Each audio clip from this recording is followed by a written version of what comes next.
머리가 물 밖으로 나와서 편하게 호흡할 수 있을 것 같았던 평영. 막상 배워보신 분들은 알겠지만 동작이 생각보다 힘이 들어갑니다.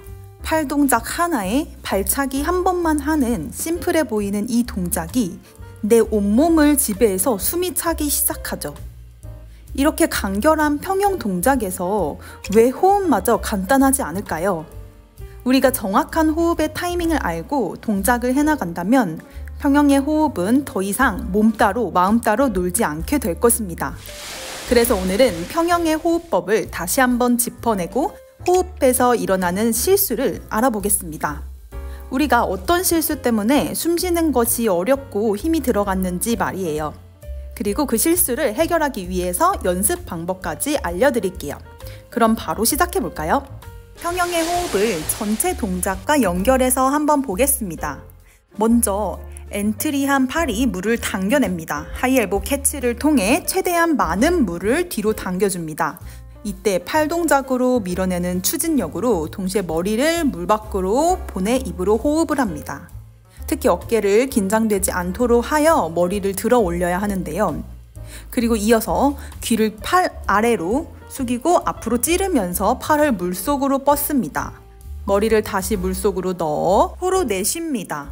동시에 발차기를 힘껏 차주면서 또 한 번의 추진력을 만들어주게 되죠. 평영의 전체 동작에서 끊어지지 않고 잘된 호흡은 우리 몸의 근육에 산소를 공급합니다. 그래서 더 힘이 들지 않는 편안한 수영을 할 수 있도록 도와줍니다. 그만큼 호흡이 평영 타이밍과 연결이 되어 중요하겠죠. 평영의 호흡은 자유형과는 다르게 몸이 위아래로 움직이면서 하게 되는데요. 포인트는 하이엘보 캐치점부터 머리를 물 밖으로 나오려는 준비가 필요합니다. 그래서 하이엘보 캐치 이후에 물을 담겨준과 동시에 상체가 위로 올라가면서 입이 밖에 나오는 순간 들이마시면 됩니다. 자, 이렇게 평영은 딱 한 번의 팔 동작과 한 번의 다리 동작으로 앞으로 나아가야 하는 영법인데요. 만약 팔 동작과 다리 동작이 타이밍이 어긋난다면 각 동작이 서로 추진력을 빼앗아 갈 수도 있다는 것이 평영의 특징입니다. 그렇기 때문에 정확한 타이밍을 모르고 하는 평영은 높은 추진력을 얻는 데에 무리가 있을 수 있죠. 그래서 정확한 동작 타이밍과 맞는 호흡이 필요합니다. 평영 스트로크를 옆으로 본다고 생각해 봅시다. 입으로 호흡을 한 뒤 손끝을 앞으로 뻗어내며 머리가 들어간다고 하였는데요. 머리가 물 아래에 깊이 들어가 숨을 내뱉을 필요는 없습니다. 물이 깊을수록 밀도가 높아져서 호흡을 하기 힘들다는 것은 모두가 아실 거예요. 그래서 손을 물 표면에서부터 앞으로 찌르면서 시작해주세요. 그래야 머리도 깊이 들어가지 않게 되고 수면 아래서 유선형 자세를 만들 수 있습니다. 유선형 자세가 바르게 되어야 호흡을 할 때 물의 저항력이 적게 되기 때문이에요. 유선형 자세의 호흡, 타이밍, 정말 모든 것들이 중요하고 연관이 되어 있네요. 자, 그러면 평영 호흡 실수 두 가지를 알아보고 각 실수별로 연습 방법을 알려드릴게요. 첫 번째로 머리가 수직으로 올라와야 하는데 옆으로 또는 물 위에서 흔들리는 실수입니다. 우리가 몸에 힘을 빼고 머리가 척추에서부터 일자로 유지를 하면서 들어 올려 호흡을 해야 하는데요. 그렇지 않으면 앞으로 나아가는데 흔들리는 가장 큰 원인이 될 수 있어요. 그럼 머리를 바르게 올려 호흡을 더 편하게 할 수 있는 연습 방법을 알려드릴게요. 한쪽 팔은 평영 스트로크를 유지하고 다른 한쪽 팔을 턱 아래 주먹을 댄 상태로 나아가는 것입니다. 왼손과 오른손을 25m씩 번갈아 가면서 해보세요. 그리고 나서 원래대로 두 팔로 스트로크를 하면서 평영을 해보세요. 머리가 한쪽으로 또는 뒤뚱뒤뚱 치우쳤던 분들은 차이를 느끼시게 되고 교정을 할 수 있는 연습 방법입니다.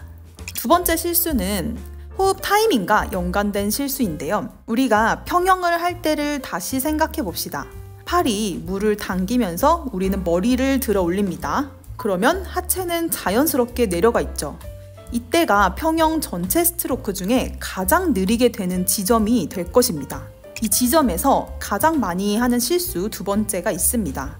바로 호흡과 동작이 끊어지고 정지 상태가 되는 것인데요. 이전 영상에서도 말씀드렸듯이 평영에서 가장 길게 가져가야 하는 부분은 글라이딩 동작이라고 생각하면 된다고 했습니다. 머리를 들어 올리는 타이밍을 캐치를 하는 것과 동시에 한다 라고 생각을 해주시면 됩니다. 종종 캐치보다도 전에 머리를 물 위로 들어 올리려는 분들이 있고, 이런 분들은 물 위에서 호흡하는 시간이 길어지면서 동작이 끊어지게 되는 분들입니다. 자, 이럴 때 호흡과 전체 타이밍을 연습하는 방법이 있습니다. 2번 킥에 1번 팔 당기기입니다. 첫 번째 발짜기를 하는 동안에 호흡을 하진 않고 글라이딩에 집중합니다. 그리고 두 번째 발차기에서 템포가 늦어지지 않도록 주의하며 머리를 들어 올려 호흡을 해보는 연습입니다. 이 연습 방법은 호흡하는 타이밍을 조금 더 천천히 해보면서 평영의 리듬을 맞춰보는 것인데요. 바로 글라이딩을 길게 하고 물 위에서의 호흡을 너무 길지 않게끔 하는 연습입니다. 발차기 후에 쭉 앞으로 나갈 수 있도록 스트림라인도 꼭 신경 써서 연습을 해보세요. 여기서 추가로 한 가지 더 주의해야 할 부분을 보겠습니다. 우리의 상체를 너무 높게 들어 올린다는 점인데요. 상체가 너무 높이 들어 올려지면 전체 평영 호흡에 불균형이 오게 됩니다.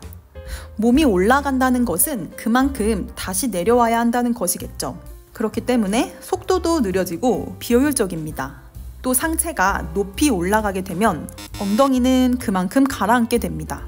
중요한 것은 호흡이 일정함을 유지하는 동시에 빠르게 유선형 라인을 유지해내는 것이 중요합니다.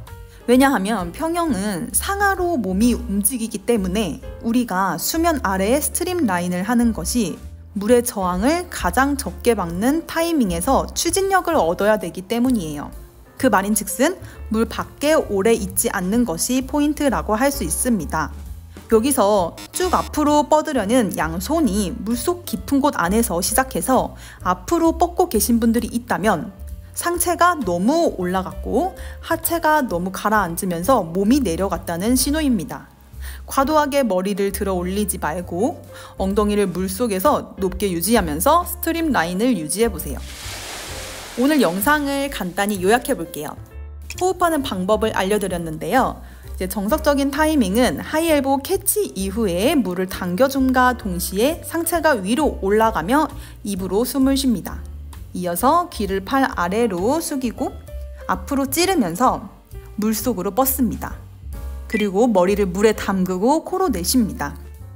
이때 손을 물 표면에서부터 앞으로 시작해주세요. 호흡하는 실수 첫 번째로는 머리가 수직으로 올라오지 않고 옆으로 또는 물 위에서 흔들리는 실수였습니다. 머리를 바르게 들어 올려 호흡을 더 편하게 하는 연습 방법을 알려드렸죠. 한쪽 팔은 평영 스트로크를 유지하고 다른 쪽 팔은 턱 아래에 주먹을 댄 상태로 나아가는 것입니다. 왼손과 오른손을 25m씩 번갈아 가면서 연습해보고 그 다음 원래대로 두 팔로 스트로크를 하면서 평영을 해보세요. 두 번째 실수는 들이마시는 호흡에서 동작이 정지 상태가 되는 것이었는데요. 이때 2번 킥에 1번 팔 당기기 연습을 알려드렸습니다. 또 상체를 너무 높게 들어 올리는 분들이 있었는데요. 쭉 앞으로 뻗으려는 양손이 물속 깊은 곳 안에서 시작해서 앞으로 뻗고 계셨던 분들이라면 상체가 너무 올라갔다는 신호입니다. 과도하게 머리를 들어 올리지 말고 엉덩이를 물속에 높게 유지하면서 스트림 라인을 유지해보세요.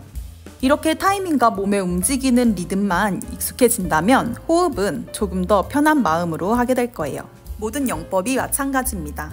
여러분들은 지금 수영을 왜 하고 계신가요? 저는 수영을 통해 실력이 점점 늘고 안 되는 영법이 점차 완성되는 기쁨을 정말 아주 좋아하는데요. 이런 과정과 결과의 기쁨은 사실 수영을 꾸준히 한다란 전제가 필요하죠. 그러나 사람은 누구나 어느 날은 피곤해서 더 자고 싶고 어느 날은 수영을 하러 가기 싫어지기도 합니다. 제 권유로 수영을 시작한 제 친구는 꾸준히 수영하는 것을 못해 그만두었다가 다시 시작했다를 반복했는데요. 몇 년 동안 기초반만 3번은 다녔던 것 같습니다. 그래서 슬프게도 그 친구는 자유형은 꽤 잘하는데 다른 용법은 못 배웠죠. 물론 의지력의 개인차 문제도 있겠지만 인간은 사실 환경에 많은 영향을 받는 존재라고 생각합니다. 만약 제가 수영장 갈 때 자주 챙겨서 같이 갔더라면 또 그 친구에게 오늘 수영을 하러 가야 되는 강한 동기가 있었다면요.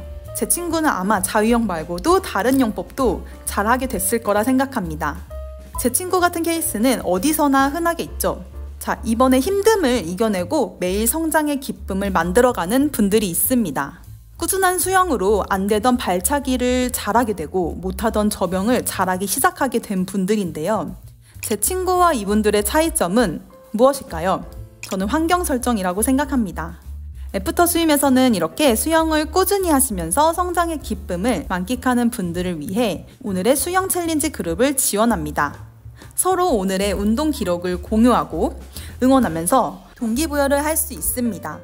개인 미션과 달성하면 애프터 스윙의 사은품까지 응원하는 마음을 담아 무료로 전달드리고 있습니다. 어느 날 혼자 수영하기 힘들다고 생각하시는 분들에게 좋은 환경 설정이 될 수 있다고 생각합니다. 더 자세한 내용은 영상 아래 더보기에 있는 링크를 통해서 확인해 보시기 바랍니다. 만약 수영을 꾸준히 하고 싶지만 그러지 못한다면 장치가 필요합니다.